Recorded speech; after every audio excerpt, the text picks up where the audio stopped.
welcome back to YouTube or Canvas or WordPress, wherever you might be watching this at. My name is Joe Natoli, as you might know already. I'm a senior here at Rutgers, majoring in information technology and informatics and pursuing a minor in digital communications, information and media, aka DCIM.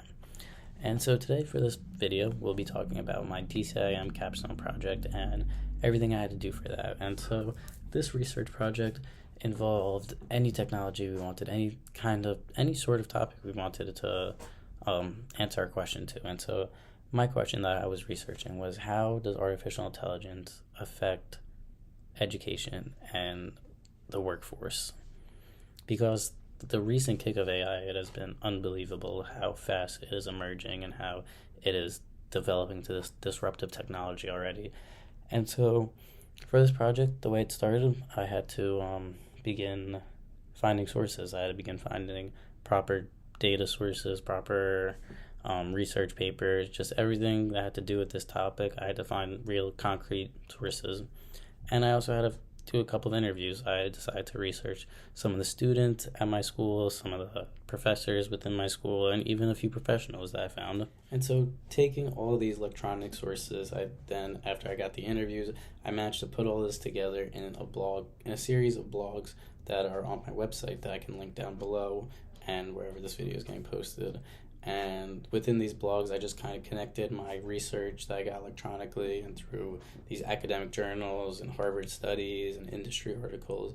I connected it to the interviews that I had, I conducted the interviews based off the research I had, And so one of the key findings that I found was on an article from Science Direct, and it explained how the job market is automating early interview screenings and reshaping kind of the skills that employers are prioritizing.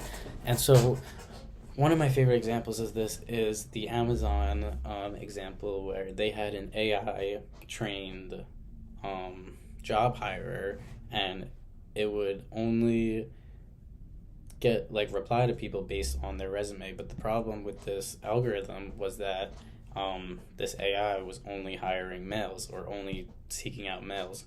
And so this kind of led me to question how it's getting used in professionalism and how people are using it in the job market. So that led me to interviewing a bunch of professionals, because I was curious. I was like, is AI really getting implemented that heavily within jobs? And lo and behold, yes, it is. A few of my professionals that I interviewed even said that their bosses have been trying to study it more, to learn it, to implement it more within their jobs. And it's just kind of showing this steady incline of this use of AI, and it's seeming like that it's becoming more and more developed into our society a lot faster than anyone could have imagined. It's almost like, my favorite thing to say is, it's becoming the new calculator. It's becoming a tool that people need to learn how to use and to utilize, because if you don't use it, as one of my interviewees said, those who don't use it will lag behind. And it's not going to replace jobs. People who do use it will be able to advance faster, whereas the people who are scared to adapt to it, they'll fall behind. They won't be able to adapt in this world if they don't adapt with AI. So another thing that I researched really heavily was how it was affecting students and teachers. And so another key takeaway I got was from Harvard Graduate School of Education. It said that 51% of young people aging from 14 years old to 22 years old have used generative AI, whether that's for studying or practicing code or just any type of schoolwork.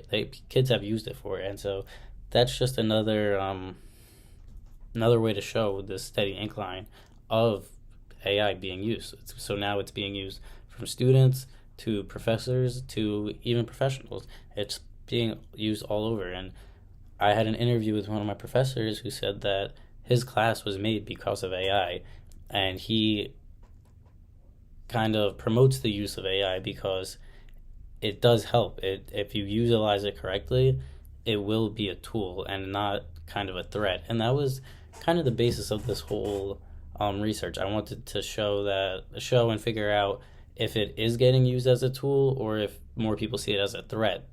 Because the way it's being developed, the pace it's being developed, that it's going to be a tool. It's going to be implemented in almost every app, every website, every piece of technology that we use, AI is going to start getting implemented. I would say the biggest challenge that I had with this project as a whole was balancing the optimism and the skepticism about AI.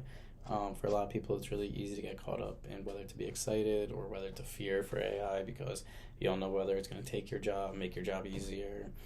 But I learned that AI requires a lot of critical thinking, and it requires to not just ask it what you need it to do and then just take whatever the answer is.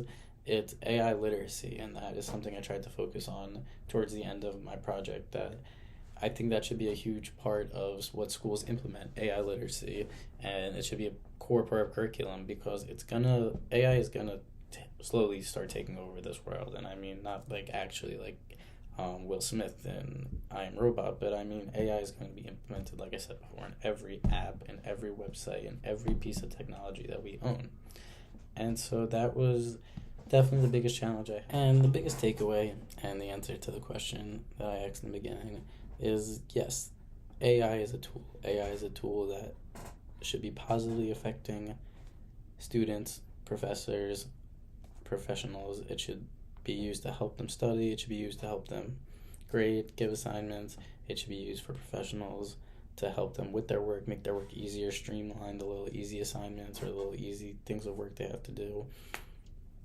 Overall, just make everything easier. And in these digital spaces that we have today, because we live in such a digital world and AI is becoming so relevant, it is so important that we become AI literate and we learn how to talk to these chat boxes and learn how to talk to AI and communicate with it the way we need it to.